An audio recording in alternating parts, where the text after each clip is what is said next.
everyone. How is it going? Wanted to spend some time today talking about a deck that I really enjoyed when it first came out. I never got an opportunity to play it at an event.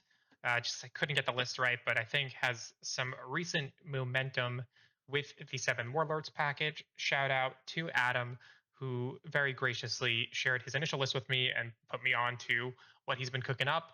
I've made some tweaks and edits for my own personal playstyle, and I don't know that this is like the final list that I would say like, oh, this is the best version of this deck, but it is really interesting. And I think in general we've seen that the Seven Warlords package with the addition of Jimbei and like an additional 2K with Law and the Crocodile, as well as this Weevil and EBO1, it's really just gotten a lot stronger and made a lot of blue decks viable in a lot of different ways. So Doflamingo, I think, is the best example and probably the strongest blue deck right now that you have access to and uses this package.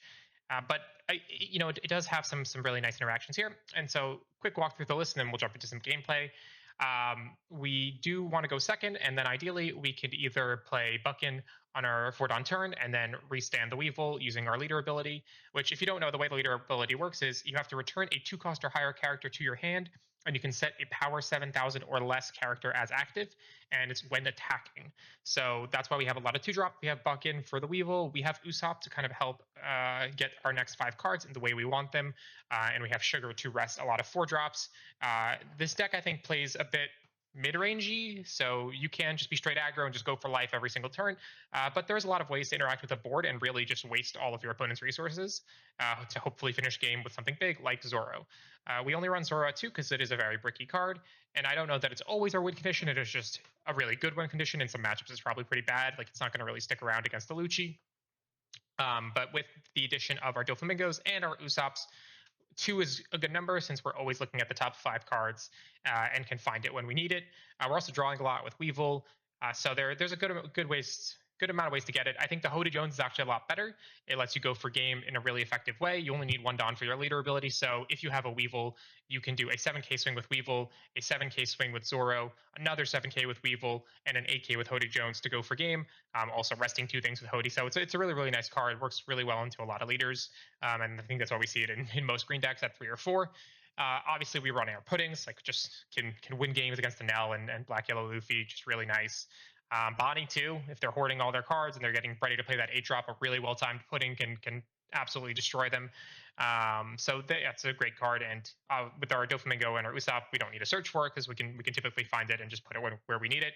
I do run 1 Red Rock just in case. I think sometimes it's a little better than, or I think if you don't like the Red Rock, you can run 3 Zoros, but I opted to just take 1 Zoro out and put in 1 Red Rock, so I can kind of remove threats more consistently, like the 8-drop kid. If he's surrounded by 2-drop Resonantes and it's kind of annoying to get through to him, I can play this Red Rock and just remove the threat right away. Same with like 10-drop Ace, 10-drop Doflamingo, a lot of things you can just get rid of with this Red Rock and then still have Dawn left over to do other things with your turn.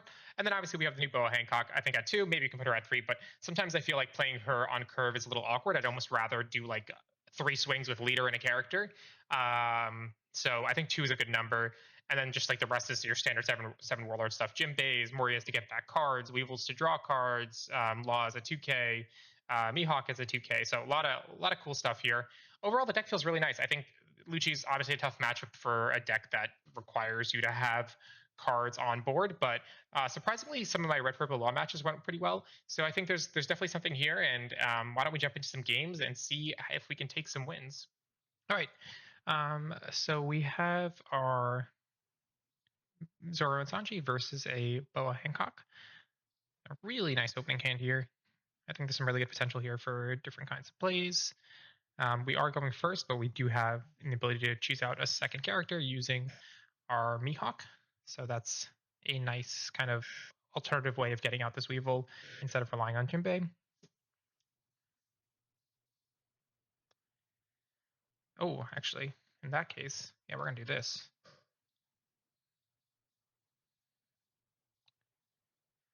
So that's kind of why we like to run the Buckin. You can't rely on that combo too much, but when it does work out, it's really nice. It's pretty high value targets for us.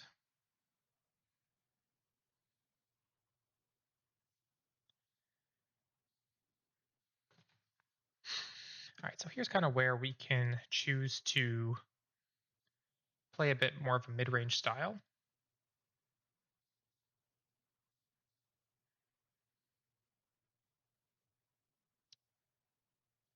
So we removed a threat, and now we are also going to attack twice into lead for 7k.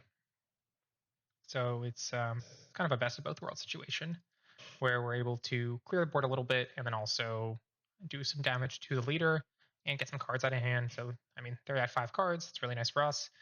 We can very easily defend our board here. Another Jinbei Moria. They do get a card back from trash, but I'm going to play my own Jinbei, I think, next turn. So one of those.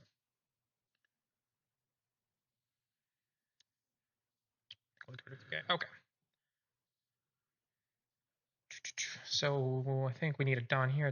So we'll have 4 Dawn left. All right, so just thinking through the turn here. I think we are going to rest the Jinbei. Do 6k here.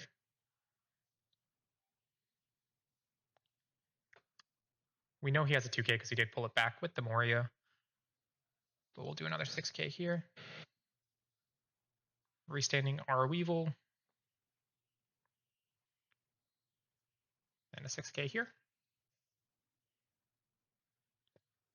So we have, I mean, he's been able to put out 4 characters over the last 2 turns, and we've cleared 3 of them. So it's really, really solid. And then we're getting a blocker, and we also will set up our top deck. So I think we want the Weevil next turn because we can play it with the Buckin. And then don't think we want that. Maybe we'll take the 2k, and we might rearrange things with the Usopp in a little bit. And then a 3rd Jinbei, this time with an Edward Weevil. So this Hancock is really just seeing the gas. I mean, 3 Jinbeis back to back to back is really crazy. Or is this? Oh, he might have taken the Jinbei back with his Moria, and I just missed it. I think he took the Jinbei back with his Moria. So it's not 3, it's 2, but still. Doing really well.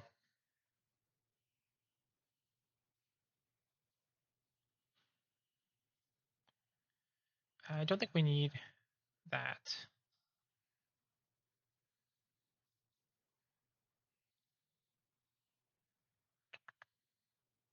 So let's do this.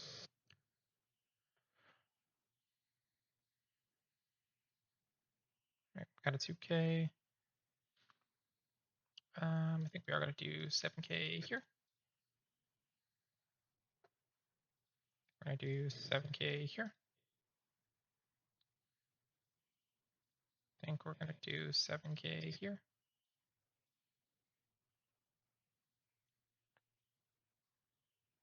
I think we're going to do one more 7k here. All right, so they're taking a lot of this. We are going to play this. I don't want any of that, so let's just put that all on the bottom. I think between our blocker and our 2/2Ks, we can probably keep most of this board alive. I'm guessing there's a 7 cost Gravity Blade coming my way. Now it definitely feels like there's a 7 cost Gravity Blade coming my way. Oh, never mind. Double blocker. Okay, so we're going to be focusing on maintaining as much of this board as we can. Ideally, we'll keep 2 Weevils around, but I will settle for a Weevil and a Jinbei, and I think we're just going to go for game next turn. So 1.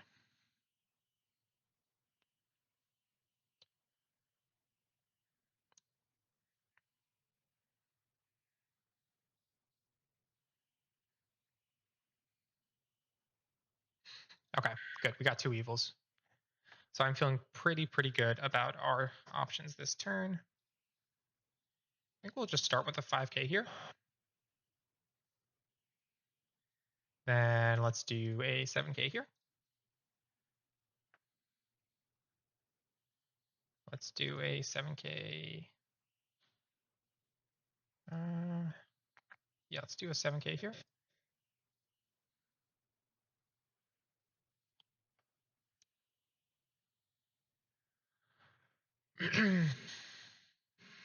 Let's do. I'm debating if I want to play this Usopp back. You know, no, we're just gonna clear those Doflamingos. All right, so our name of the game is to survive this turn. We have 2 2Ks and a 1K. I think we're good. I don't suspect a Rush Usopp is coming our way. Easy 1K there. I think honestly, he should have split his Dawn across these three characters at that point. I don't know that 3 Dawn to go 5K really helps him, especially when he knows I have a 1K. Like if he thought that maybe I had all 2Ks or no counter, I could see it. But okay. I mean, that is helpful, but unfortunately, I think he is done here.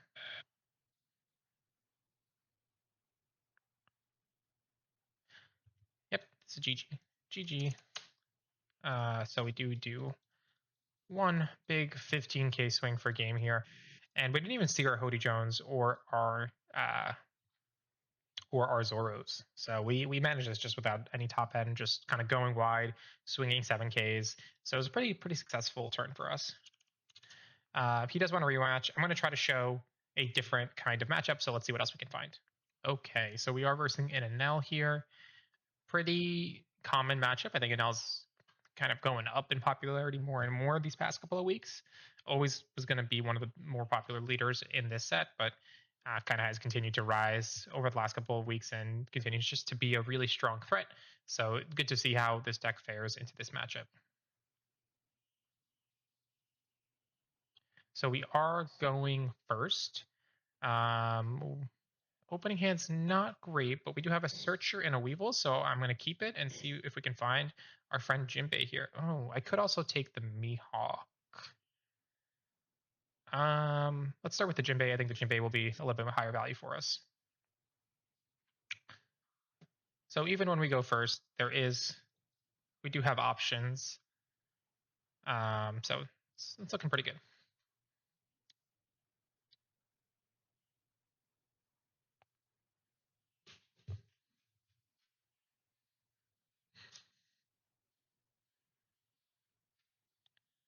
And we can nicely remove this blocker. Don't have to worry about it, which is very, very good for us.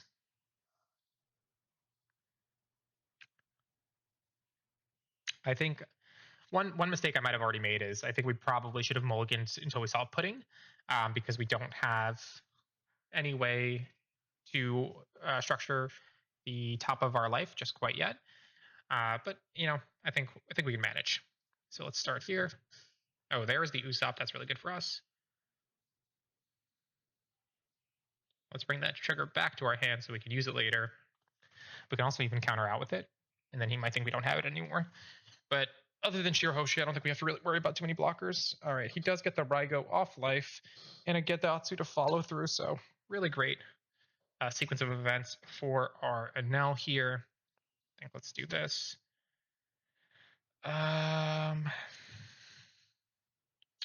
Why don't we draw the Jinbei next turn? Let's take a 2K here.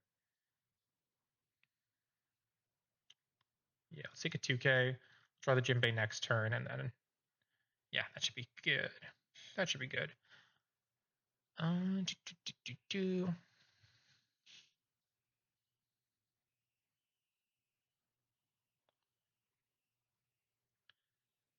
think there was a world where I actually just played Hody Jones there. That might have been the better play.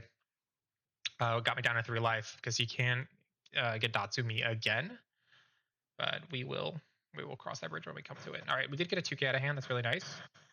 I'm not really sure what that tells us about his hand. All right, he did have a second Gedatsu. All right, we finally got him to turn something sideways, so that's really good for us.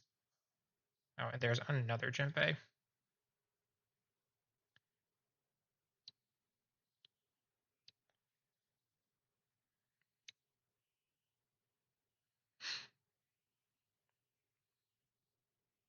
What can I do here?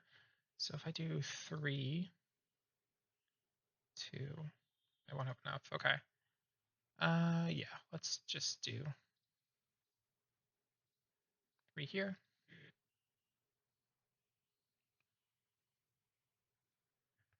Hopefully try to clear out some more counter from his hand. We are no longer in Gedatsu range, but we can still die to 9-drop. 9-drop Yamato. Let's do this. Get another Weevil out. And let's leave him at 2 life. So, he can KO these anyways. No reason to give him an extra card by Taking that life. Yeah, all right. I think you really want to see the Zoro in this match as well. Zoro putting like these are all really core cards, so I think by not mulliganing the original hand, I made a mistake. I kind of saw. I think that hand is good in most matchups, but for Enel, Zoro and Pudding are really just like very very big cards. Okay, another Gadatsu. That's 3 in a row. He must have just drawn it because otherwise I don't understand why he would have even taken a life at that point. Okay, so let's do this. Let's do this. Nice. Oh, there it is. Draw our pudding. Okay. I think the pudding might even not be super great at this point, but just in case.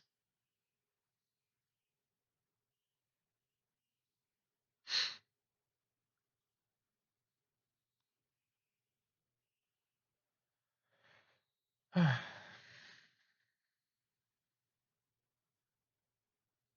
so let's see. Okay, he did just let us take that, which means let's do this. First, let's do this.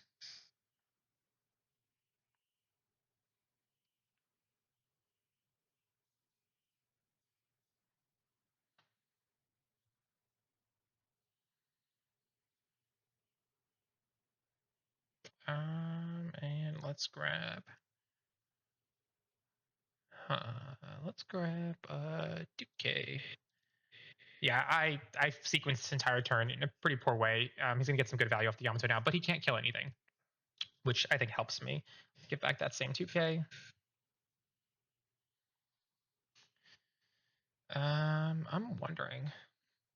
Honestly, there's a world where I just go for game next turn. I'm gonna keep this. I'm gonna keep this alive.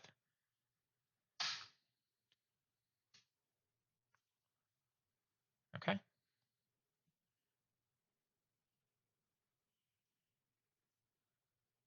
You can't KO anything. I think we're gonna start with a 7K swing and then play the pudding down, get 2 cards out of hand.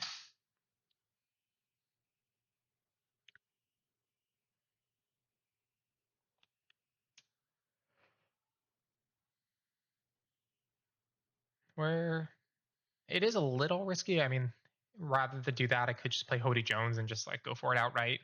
But we'll see.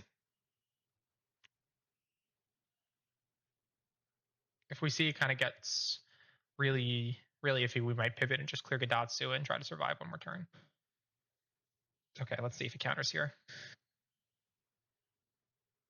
If he counters out here, I think I'm just going to play Hody Jones and kill both of these characters.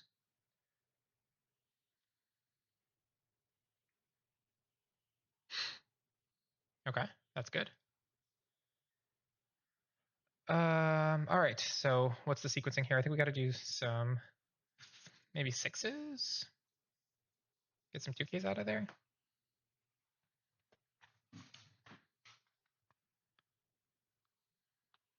We do 6, 6.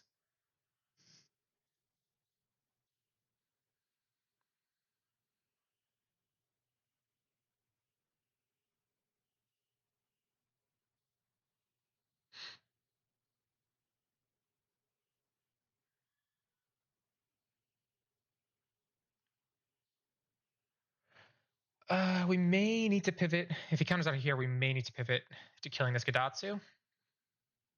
But to be determined. Okay.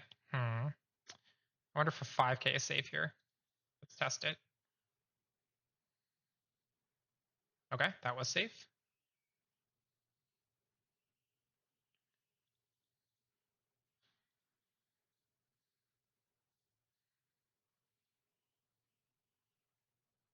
He did get a Frankie there, which is really good for him. All right, let's see if this does it. Oh, all right, it did. He disconnected really, really quickly, but we got there. And you can pause the video and go back if you want to see what was in his hand because I did not catch it. He got me with the I'm gonna take my next move, but you disconnected, so I hit the back to main menu button. Anyways, I think that's a good place to stop. I didn't find a Lucci when I was searching. I only managed to get those 2 matchups in. but I think those are probably like the better matchups. I think Lucci's going to be tough. Like this will never stick against Lucci. Your only answer is just like see a lot of Jim Bays and try to go as wide as possible while playing Weevils, so that hopefully like your hand remains healthy and your board remains super wide, and then you might be able to outvalue him over time if you're super aggressive. I think Bonnie could be okay. Like if you can stick your Zoro, you should be okay. But yeah, you may need to like play that one a little slower so that they don't get a huge hand, or you can play it fast and play a pudding.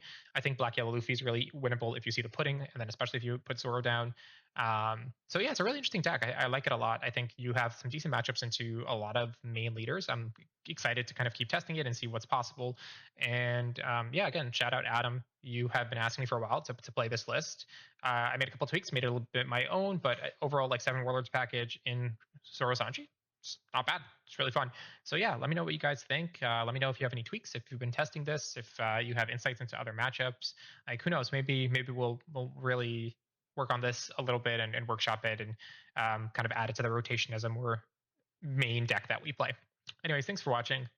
Let me know what your thoughts are, and excited to catch you guys at the next video or on stream if you're around.